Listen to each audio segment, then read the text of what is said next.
دعا کہ کرتے اللہ ہیں۔ تعالیٰ ہم سب کو خیر و عافیت سے رکھے۔ پورے ہندوستان کے اندر جشن جمہوریہ کی ایک لہر دوڑی ہوئی ہے۔ ہر خاص و عام، مرد عورت، چھوٹا بڑا اپنے اندر ایک خوشی کو محسوس کر رہے ہیں۔ ہندوستان کے اندر 2 دن ہے، ایک 26 جنوری اور ایک 15 اگست۔ ان دونوں دنوں کے اندر ہر ہندوستانی اپنے اندر ایک خوشی، ایک ولولہ، ایک جوش رکھتے ہیں۔ لیکن ہمیں سمجھنا ہوگا کہ یہ 2 دن یعنی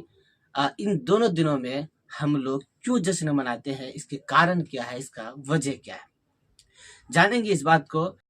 15 اگست 1947 عیسوی کو ہمارا ملک ہندوستان آزاد ہوا تھا۔ 26 جنوری 1950 عیسوی کو ہمیں ایک سمویدھان، کنسٹیٹیوشن، ایک آئین ملا تھا جسے قانون بھی کہا جاتا ہے۔ جیسے کوئی ملک یہ کہے کہ ہمارے پاس ایک سپر طاقت ہے تو ہمیں بھی فخر ہے اور گرو ہے کہ ہمارا ملک ہندوستان ایک جمہوری ہے، ایک ڈیموکریسی رائٹ ہے۔ لیکن ہمیں ایک بات سمجھنی ہوگی کہ ہمارے ملک ہندوستان میں سب کو برابری کا حق حاصل ہے۔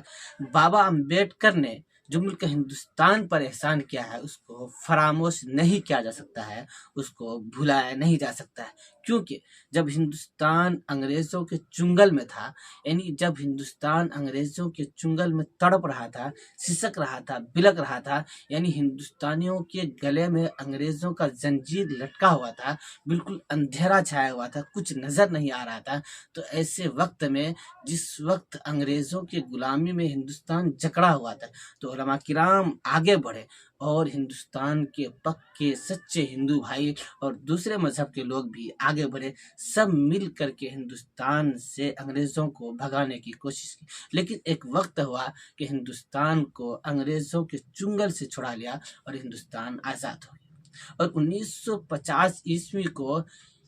15 اگست کو ہمیں ایک سمویدھان، ایک کنسٹیٹیوشن ملا۔ اس وقت بھی کچھ لوگ یہ چاہتے تھے کہ ملک ہندوستان میں ایک ہی مذہب چلے گا اور ایک ہی رائٹ ہوگا، لیکن اللہ تعالیٰ نے ایسے سرپسندوں سے ہندوستان کو محفوظ رکھا۔ اس وقت جب ہندوستان آزاد ہو گیا تھا تو کچھ لوگ سردار پٹیل کے پاس آئے اور کہنے لگے کہ ہندوستان ایک ہی مذہب پر چلے گا، لیکن قربان جاؤ ہمارے اکابر پر، ہمارے علماء کرام پر، حضرت مولانا حسین احمد مدنی اور ان کے رفقا پر، کہ وہ سردار پٹیل کے پاس آئے اور کہنے لگے کہ ہندوستان اگر چلے گا، اپنا ملک اگر چلے گا تو یہاں پر خوبصورتی کو اپنانا ہوگا، اور یہاں کی خوبصورتی سیکولرزم ہے اور یہاں کی خوبصورتی ڈیموکریسی ہے۔ اگر آپ چاہتے ہیں کہ ہندوستان اس کے بغیر چلائے تو ناممکن ہے، ہمارا ملک چل نہیں سکتا ہے، اس لیے ہندوستان کو چلانے کے لیے خوبصورتی کو اپنانا ہوگا اور ڈیموکریسی کو اپنانا ہوگا اور سیکولرزم کو اپنانا ہوگا۔ یہاں پر ایک بات یاد رہے کہ ہمارے ملک ہندوستان میں ذات پات، تہذیب و تمدن، سیاسی، سماجی، ہر طرح کا برابری ہر ہندوستانی کو، چاہے مسلم ہو، عیسائی ہو، سکھ ہو، سب کو حاصل ہے۔ اسی لیے آرٹیکل 25، 27، 28، 29 ان تمام دفعات کی طرف ہر ہندوستانی کو اپنے مذہب پر عمل کرنے کی اجازت ہے، اور اس آرٹیکل کے تحت ہر ہندوستانی کو ہر طرح کی عبادت کرنے کا اس سے حق حاصل ہے، اور ہر طرح کے اپنے مذہب کو اشاعت، نشر و اشاعت کرنے کا حق حاصل ہے اس آرٹیکل کے تحت۔ جب ملک ہندوستان آزاد ہو گیا تو اس وقت بھی کچھ لوگ مسلمانوں کو پریشان کرتے تھے، اور اتنا زیادہ لوگوں نے مسلمانوں کو اس وقت بھی پریشان کیا کہ لوگ ہندوستان چھوڑ کر، یعنی مسلمان ہندوستان چھوڑ کر کے دوسرے ملک کا سفر کرنے لگے۔ اس وقت حضرت مولانا حسین احمد مدنی اور مولانا ابوالکلام آزاد رحمۃ اللہ علیہ نے، خاص طور پر مولانا ابوالکلام آزاد رحمۃ اللہ علیہ نے ایک تقریر کی، کہا لوگوں کہ اس دیش کو، یعنی ہمارے ملک، اپنے ملک ہندوستان کو چھوڑ کر جا رہے ہو، یہاں پر ہمارے آباء و اجداد کی قربانیاں ہیں، ہمارے آباء و اجداد نے اپنے خون سے ہندوستان کو سینچا، اس کو چھوڑ کے جا رہے ہو۔ لال قلعہ ہمارے آباء و اجداد کی نشانی ہے، جامع مسجد ہمارے آباء و اجداد کی نشانی ہے، دلی کا قطب مینار ہمارے آباء و اجداد کی نشانی ہے، گنگا جمنی تہذیب،